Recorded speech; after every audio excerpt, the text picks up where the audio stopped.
In 1977, what is now the Cango Wildlife Ranch was opened as the Cango Crocodile Farm, the first show crocodile farm in South Africa open to the public.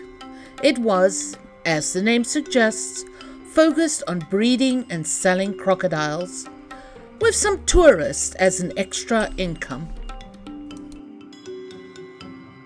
In 1986, the farm was sold, and the new owners brought with them a desire to expand their involvement with endangered animals. Technically, there is no zoo in the Western Cape. Practically, there are several wildlife parks and wildlife refuges that acts very much like zoo.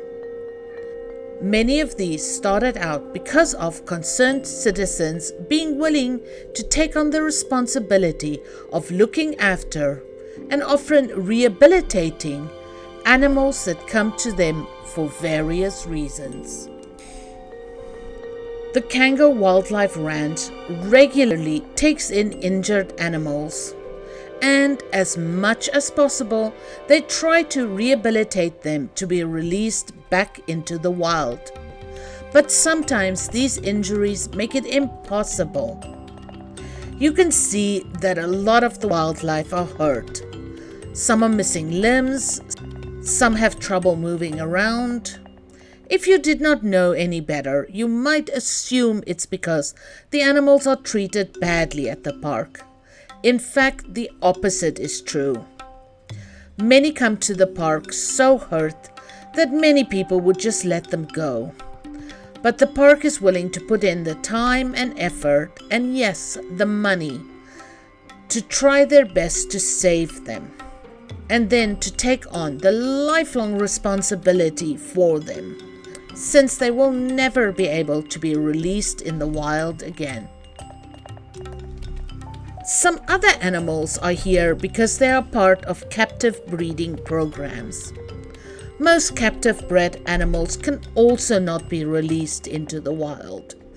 But the breeding is very important to keep as diverse a possible DNA strain for threatened and endangered animals.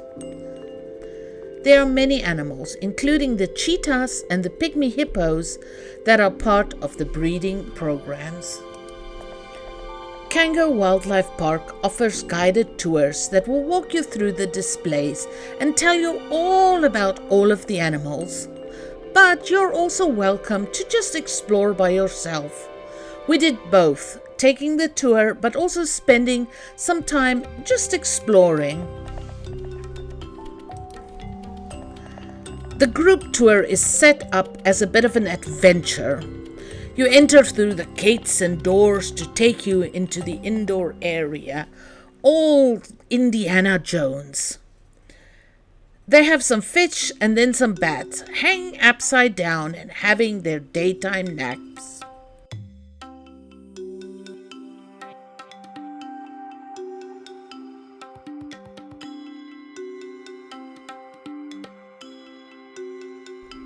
Next, you have a fairly large assortment of tropical birds. Many people think that it's easy to keep parrots. It is not. Not only do they need constant care, but they live to be over 50 years old. So many are commonly surrendered to rescue. Please think long and hard before you take on the responsibility for any animal. Many of their raptors and carrion eaters are hurt or even missing limbs. I heard somebody comment how sad it was that they couldn't fly. But in fact, they're not able to fly. So the enclosure, with plenty of spaces to perch and explore, is perfect for them. Saving and fundraising to restore enclosure and build newer and bigger enclosures are ongoing. In fact, the Cango Wildlife Ranch have some land that they would love to have the facilities to save more animals. So, if you have a bit of spare cash, please consider sending them a donation. The link is in the comments.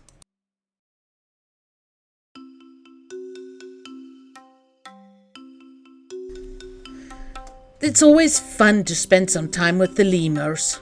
And beyond the lemurs is a small flock of flamingos. Fun fact, many zoos, when they want to breed flamingos, add mirrors to the enclosure. Because flamingos will not breed if they are not part of a very large flock. The mirrors make it look that there are many, many, many flamingos, and this stimulates them to breed.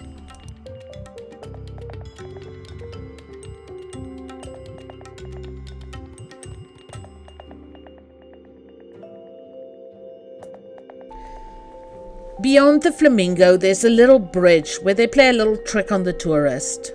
Past that is a breeding pair of pygmy hippos that is part of a breeding program.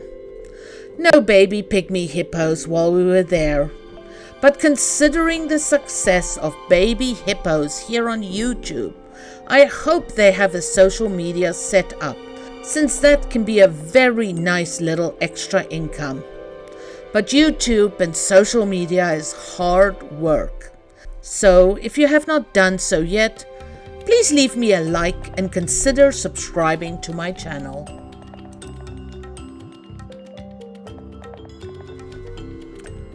One of their porcupines is an albino.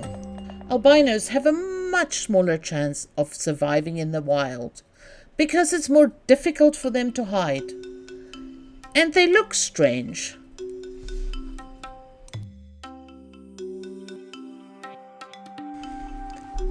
There is still a group of crocodiles, and in the summer months they do crocodile cage diving.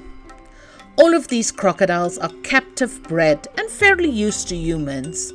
So during cave diving, they just continue with their normal lives, which in the colder months like now, mostly consists of lying in the sun. Did you know that you can't feed crocodiles in winter? Or many other reptiles? They are too cold to be able to digest their food, and this food can spoil in their stomachs and kill them. Now you know.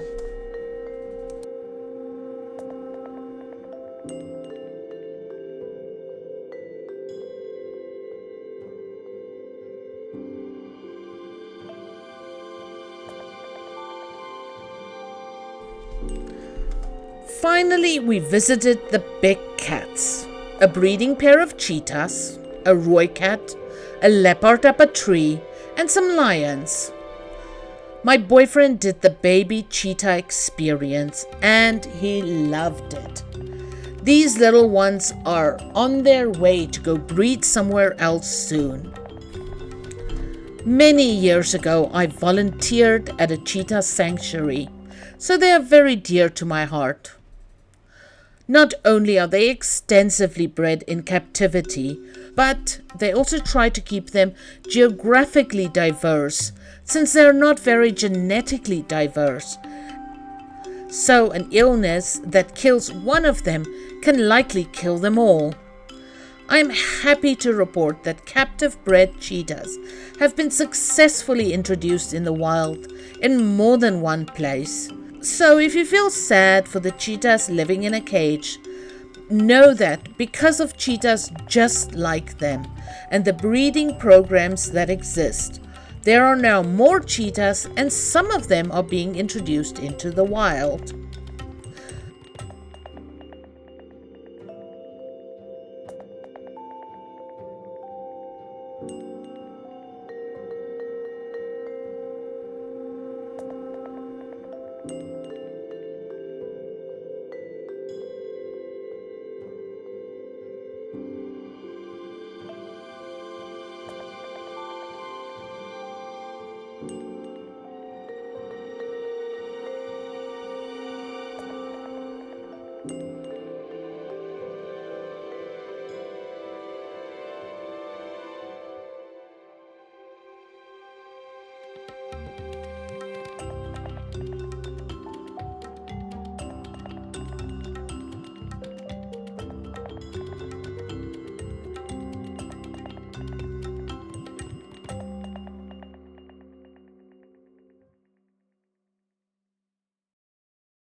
Cango Wildlife Park is well worth the visit, and each visit helps to save injured animals, or breed endangered animals, or just raise awareness and empathy for our furred, scaled, and feathered friends.